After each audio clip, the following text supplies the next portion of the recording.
Ada salah satu orang tua di Italia, Bapak Ibu Saudara. Usianya adalah 93 tahun.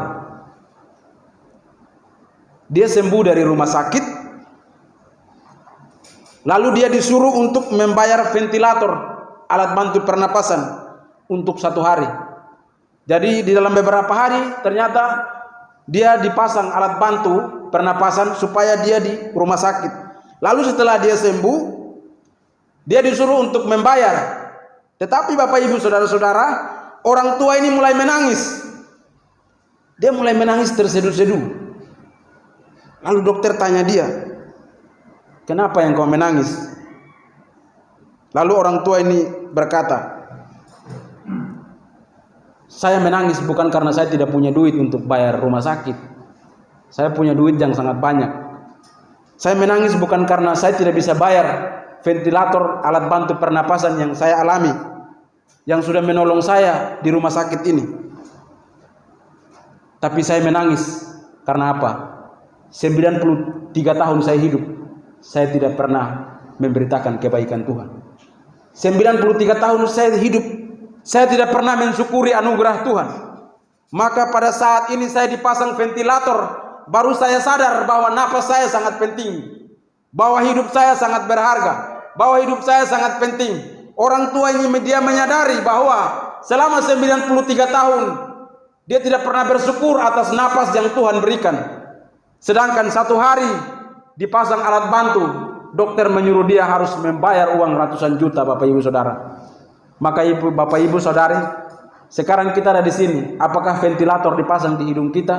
Tidak ada. Maukah kita memberitakan kebaikan Tuhan?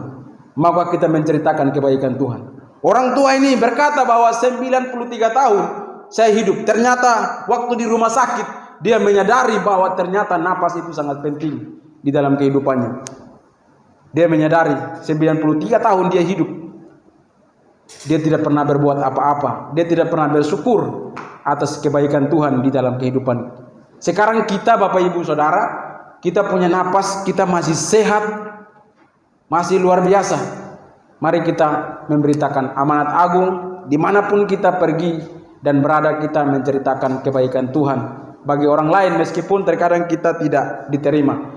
Lalu yang berikutnya Bapak Ibu Saudara-saudari, ada peristiwa juga Bapak Ibu Saudara. Sebuah kisah lama yang sering diceritakan Bapak Ibu Saudara.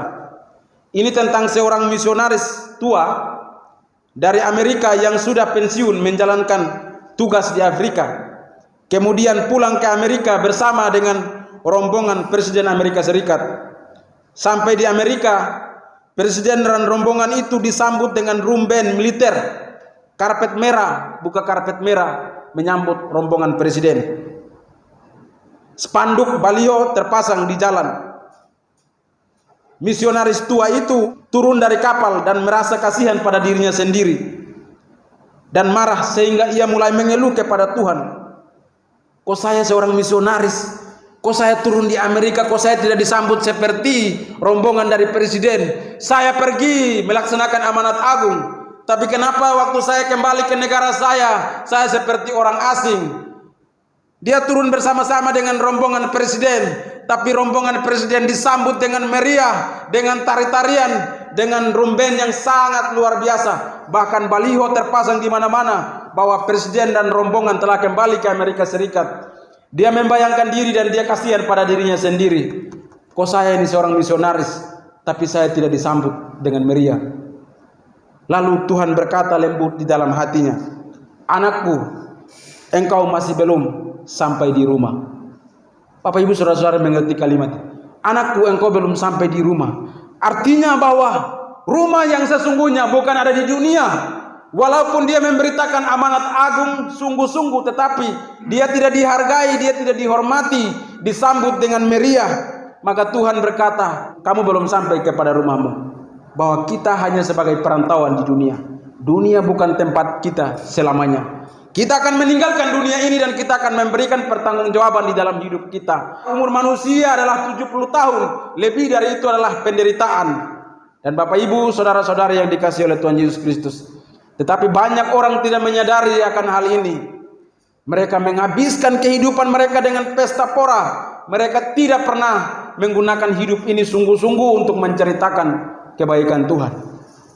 Misionaris tua ini kecewa, tapi Tuhan berkata, anakku, engkau belum masih sampai di rumah.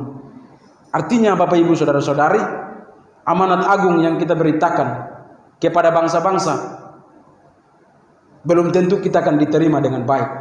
Tapi tugas kita adalah tetap melaksanakan amanat agung di dalam kehidupan kita. Apapun yang terjadi, kita tidak boleh menyerah di dalam kehidupan kita. Dan melalui peristiwa ini, kisah tua ini, kisah dari kakek yang tua ini, misionaris tua ini juga mengingatkan kita bahwa dunia bukan tempat tinggal kita untuk selamanya. Kita hanya merantau di sini. Dan suatu ketika nanti kita dipanggil pulang oleh Tuhan, kita akan memberikan pertanggungjawaban di dalam kehidupan kita.